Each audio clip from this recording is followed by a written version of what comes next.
Oui, le parquet fédéral belge, chargé ici de la communication officielle, a publié quelques lignes en milieu de matinée.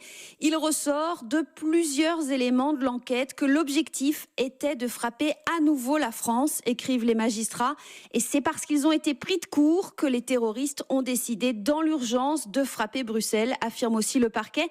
Alors bien sûr, ce midi, on se demande quels sont ces éléments qui permettent de savoir que la France était la cible. Mohamed Abrini l'aurait admis pendant son interrogatoire, mais ce n'est pas confirmé officiellement. Mais c'est vrai qu'on se souvient que la semaine précédant les attentats, les choses s'étaient accélérées après des mois sans résultat.